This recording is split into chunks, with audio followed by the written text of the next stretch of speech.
కురుమ రైతు భూమిని కబ్జా చేసేందుకు ప్రయత్నిస్తున్నారంటూ లహరి రిసార్ట్స్ యజమాని గడ్డిపాటి హరిబాబుపై తెలంగాణ రాష్ట్ర కురుమ సంఘం ప్యానెల్ 2 నాయకులు తీవ్ర ఆగ్రహం వ్యక్తం చేశారు.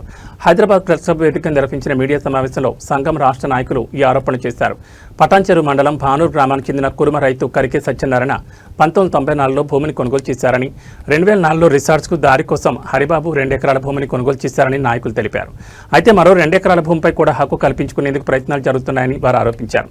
డాక్యుమెంట్లలో తప్పుడు వివరాలు సృష్టించి భూమిని కబ్జా చేసేందుకు ప్రయత్నిస్తున్నారని ఆరోపించిన కురుమ సంఘం నాయకులు హరిబాబు తన పద్ధతి మార్చుకోవాలని హెచ్చరించారు. కురుమ రైతుకు న్యాయం జరిగే వరకు పోరాటం కొనసాగిస్తామని స్పష్టం చేశారు.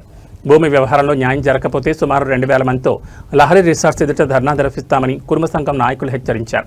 తెలంగాణ రాష్ట్రంలో కురుమ రైతుల భూములపై ఎవరైనా కన్నేస్తే సహించేది లేదని వారు స్పష్టం చేశారు. అయితే భూమి కబ్జా డాక్యుమెంట్లలో అక్రమాలపై చేసిన ఆరోపణలకు సంబంధించి గడ్డిపాటి హరిబాబు లేదా లహరి రిసార్ట్స్ యాజమాన్యం స్పందన తెలియాల్సి ఉంది. మీకు ఇప్పుడు ఇదొకటి చూపిస్తా. ఈయన పేరు లహరి రిసార్ట్స్ గడ్డిపాటి హరిబాబు. ఈయన కురుమల భూములను కబ్జా చేస్తున్నాడు. 2 ఎకరాలు కొన్నాడు, ఇంకా 2 ఎకరాలు కావాలని చెప్పి ఒక్కసారి ఈ పాంప్లెంట్ చూడొచ్చు అందరూ కుర్మ కులస్తులు.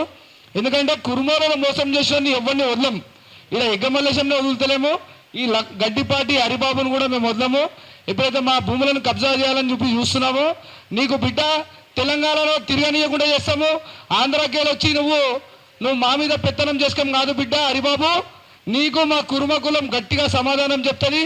తొందరలోనే 2000 మందితోటి నేను ధర్నా చేస్తా. నువ్వు ఎట్లయితే కబ్జాలు చేద్దామని చూస్తున్నావో గవర్నమెంట్. ఇంకొకటి, తెలంగాణ ప్రభుత్వం రేవంత్ రెడ్డి అన్న survey number 193, survey number 200 Banuru మండలంలో ప్రభుత్వ భూములు, బానూరు గ్రామంలో ఈయన ప్రభుత్వ భూములు కబ్జా చేసిండు. ఒక్కసారి ఈ ప్రభుత్వ భూములు ఎవరు కబ్జా చేశారు అనేది కూడా మీరు చూడాలి. పటాన్చెరు మండలికి వస్తుంది ఇది బానూరు గ్రామం. ఈ లహరి రిసార్ట్స్ ఉంది కథ కూడా చూడాలని చెప్పి తెలంగాణ ప్రభుత్వాన్ని మేము